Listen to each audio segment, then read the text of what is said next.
My diesel truck likes to run away, and it's done it multiple times on me. Now, if you guys are familiar with diesel trucks, this is not a good feeling because it'll just rev all the way to red line with a mind of its own, and there's no stopping it. So today I'm going to try and fix this issue. Now, I haven't really gotten footage of it occurring, although it's happened to me a few times. The closest I got was this clip right here.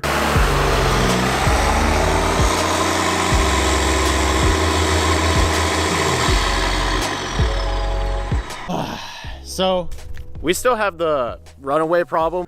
You can kind of just hear it revving even though I'm not even moving, and you know that this is not my input because I have a manual transmission. So I'm in neutral and this thing just keeps revving out. It happened to me while I was towing, and the first time it happened it was actually quite scary because I was like, what the heck is going on here? Is it going into high idle for some reason? I'm not entirely sure. But I was pulling the truck and trailer, and all of a sudden this thing is just smacking redline and won't stop whatsoever. Let's not even mention that when I first bought the truck, I tried to floor it to, roll some coal for you all, and guess what ended up happening? It ran away again. I turned off the truck while it ran away because ignition was the only thing that took it out.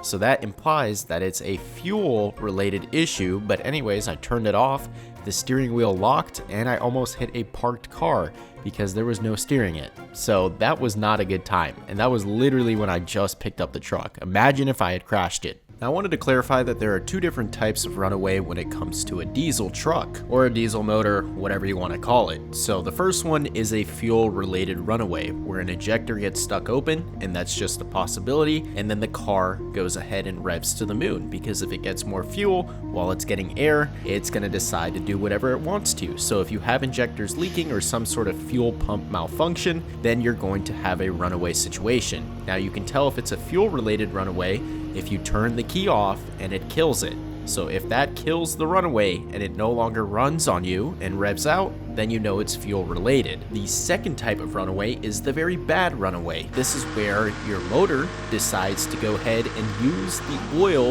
within the engine as a fuel. And when this happens, it can happen from worn piston rings, a leaking turbo, a bad turbo, etc. There's no stopping it. The truck will literally run away on you until it blows up and consumes all of the oil as fuel. Now, it's very uncommon, but it can still happen, and that's exactly why they make these intake shutoffs, which are basically a valve that will close on the intake side of things and suffocate the motor and stall it out before it uses all of the oil as fuel and burns it all out. I do not have this issue. To get to the bottom of this fuel-related runaway, we're going to have to get some things out of the way to determine exactly what is going on and basically do some analysis. I did notice that my throttle cable was zip tied on, so I told my buddy Andrew, who is a diesel mechanic, and he said we need to look at that first and see if the rack is getting stuck. Well, yeah. Now, Andrew also has a Cummins turbo diesel, same as me, another Ram. I think his is a little bit newer, but anyways, he also has an old injection pump because he has an upgraded one in there, so we brought that out just in case we needed to replace that too. Now, it's not like you can actually see this in the truck, but we took off the fuel lines, which is that right there. We got all the access we need because we thought we were gonna have to change out the injection pump, and we thought that was causing the runaway. But the reason why it's having a fuel related runaway is because of the throttle cable. So the throttle cable was getting stuck, it's missing springs, and we're completely replacing that right now. So we'll throw that back in. It'll no longer get stuck open. I wish I could show you all what it looks like, but you can't see anything. It's literally on the side by the injection pump, like way under. You can't see anything on camera. So that's why it was running away. Throttle gets stuck, it just revs to the moon. That's exactly the mechanism that I was talking about right there. So it had no return spring, and basically if you've ever worked on a carbureted engine, these mechanical diesels are similar in the fashion that they need a return spring so that that throttle will actually come back. So the linkage travels forward, but without a return spring it won't travel back, and that's why my truck was running away. So down on both the throttle linkage front and rear, it's got these ball sockets, and the end of the rod clips onto it. This guy had either wallered out or the incorrect ball ends on it, so it just kind of flops in there, hot dog in a hallway. And then he had it zip tied on so it wouldn't come off. Well, it kept causing it to fall off, and without the return springs or anything holding tension, varied throttle travel, cause it to hang open, things like that. But if you look down here, we took one of those new ball sockets and it actually fits on there how it's supposed to. So these are just nice, wore out, missing clips, all kinds of stuff. So we'll go ahead and replace this stuff and be good to go. Not even remotely, right? Yeah, that's why it kept popping off. So this is the right one. Yep. And it just wiggles off, and that's why it was zip tied. By yours truly. Now, for some reason, the threads on the new throttle linkage weren't the same, or didn't really reach the end of where they were supposed to attach. So Andrew had to take my old one and weld it on. So pretty simple stuff. It's not that difficult to do, but it did require some modification in the moment.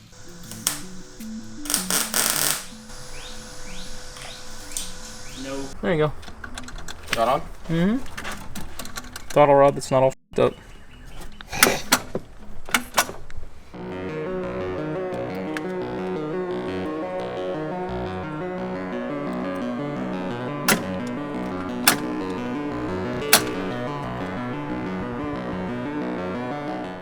We also decided to go ahead and change out my injectors for a set of stock new ones because guess what? My truck was also smoking a lot on startup when it was cold and then in general. So it was giving off white smoke almost as if it was burning coolant. It actually never burned coolant. That's what diesel looks like when it's not combusted. So it just gets injected and then just kind of, you know, burns off in the exhaust and it can come out as white. Now this is different than rolling coal because guess what? The coal is actually combusted diesel. That's why it comes out black. So just because you have white smoke doesn't mean that it's coolant. It could be a leaking injector or again, a problem with your fuel system. So we just wanted to change them out.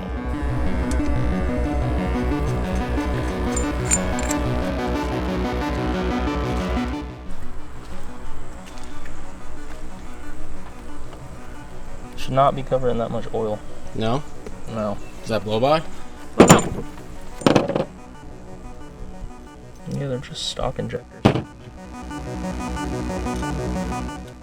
I also went ahead and ordered a brand new injector seal kit because the new injectors didn't come with it and I didn't want to reuse the old stuff that was all destroyed and God knows how old because these were the original injectors, so for all I know it could be 30 years old. We weren't able to fit the bore scope down inside the cylinder because the injector hole was too small, but the reason why it's leaking oil from the valve covers is because of these dust shields. So they're just like completely worn out. You can see that right there. And the new injector seal kit came with brand new ones. So that's what it's supposed to look like. This one is so brittle, it feels like metal, and there's a hole in the middle of it, or a break in it. So that's why it's leaking oil down the injectors. Nothing to worry about, just need new rubber parts and all the other parts of the seal kit.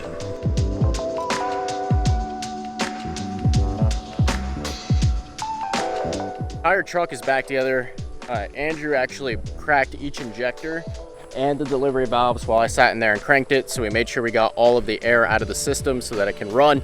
It runs right now. We also confirmed that there were no leaks. That was like the last step. And now I'm gonna go take it and floor it to make sure that it doesn't run away. So I guess we'll find out if that was the fix in just a second.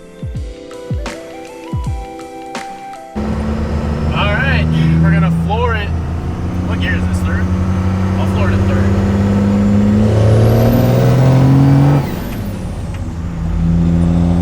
No more runaway. It's fixed, thanks to Andrew. So now that we know mine is all good to go, I really wanted to check out his 3500. I've shown it a few times before. It's got the really nice interior. I like it more than mine. And then look at this. It's got a built 47 RE. Is that what it's called? 47 RE? Yeah. Yeah, so the 4-speed, I don't know, I have the manual, so I don't know what I'm talking about, but reverse manual valve body, ratchet shifter, and wait till you all see what we got going on in the engine bay. So Andrew's gonna break it down. This truck's nothing too crazy. We have a PDD Aggressor 6064 turbo, set of PDD injectors. We've got a modified injection pump, governor springs, delivery valves, Logan built 47 RE. Overdrive and lockup are on a switch. It's kind of cool because you can lock it up in any given gear other than first, so it moves out pretty damn well. We've got an exhaust brake in it, a 4-inch exhaust, and a couple other little things here and there.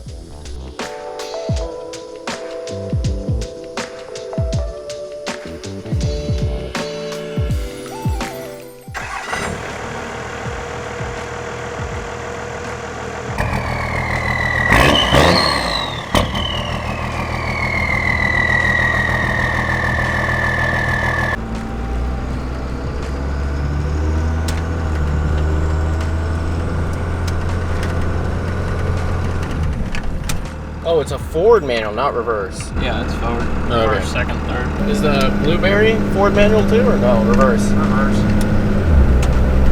Once it warms up, I'll lean on it a little bit.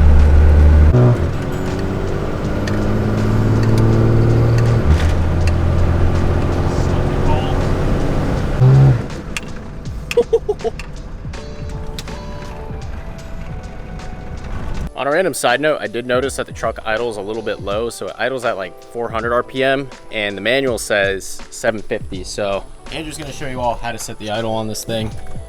How do you do it? So back here in the crevices of the engine bay, there are two little adjuster nuts. You crack them loose and turn it in pretty much like a carburetor, and then lock it back down. Unfortunately, it's like impossible to see. Just like the throttle cable and throttle bar, whatever you call it, the linkage. So you could barely see any of that. And never mind, apparently I'm missing that adjuster piece, so must be part of the jerry rigging that went on with this truck. Believe it? Yeah, all the other things that we're missing. Yeah, you know, the springs, the right ball sockets, any of that. A mess, total mess. A few moments later. Here is the official test. Does it still smoke on startup? The answer is no. So since it won't stop raining in Florida, I think it's only right if we slide this thing. So let's do it.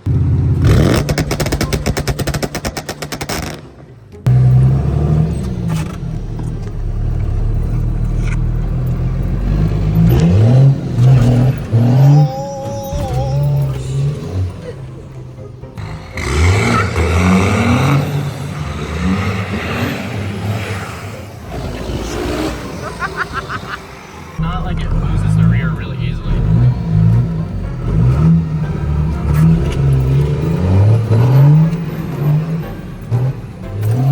Oh my god!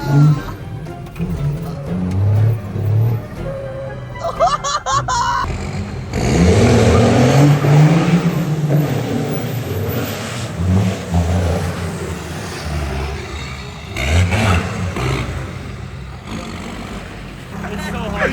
The only way it works is if you clutch in second and then clutch kick it, shift it to third.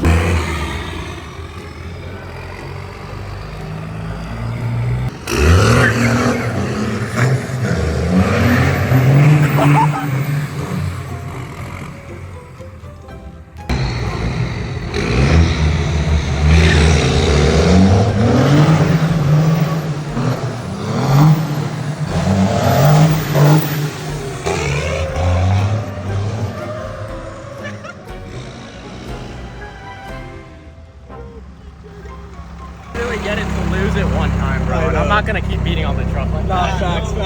This thing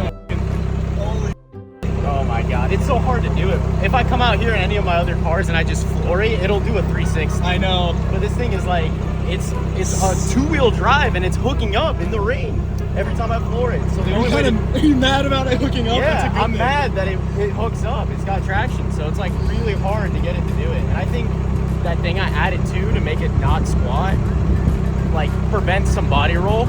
So it just doesn't, yeah, it doesn't let it like throw the tail completely. All right. You threw the tail on that one. We threw the tail one time because I literally had to rev it up in second all the way to redline and dump the clutch and then third gear as fast as possible, and then it was able to throw the tail. You felt it that time. I'm right? surprised the cops aren't here, bro. Yeah.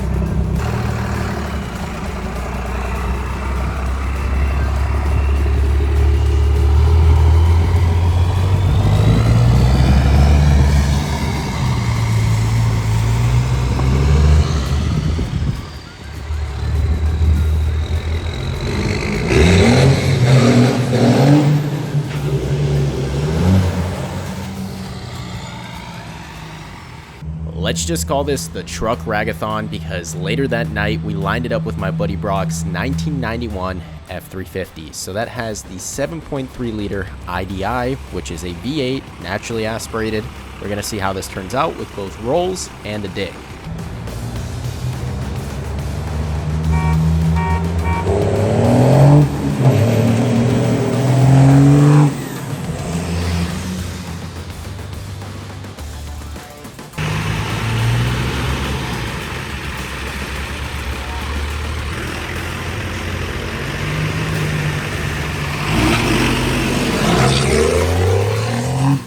I started in second because my first gear is very short. I ended up missing third, but we would have beat him if I didn't. That's going to do it for this video. If you guys enjoyed it, please remember to comment, like, and subscribe. That would help me out a long ways, and maybe I'll start doing some power adding modifications to my truck now that all of the problems are pretty much fixed with the runaways. So we could do a bigger turbo, we could do bigger injectors, we could make 500 wheel horsepower if you guys hype up these videos. So share it with somebody else, and if you all enjoyed it, please remember to comment, like, and subscribe once again, and I'll see you all in the next one.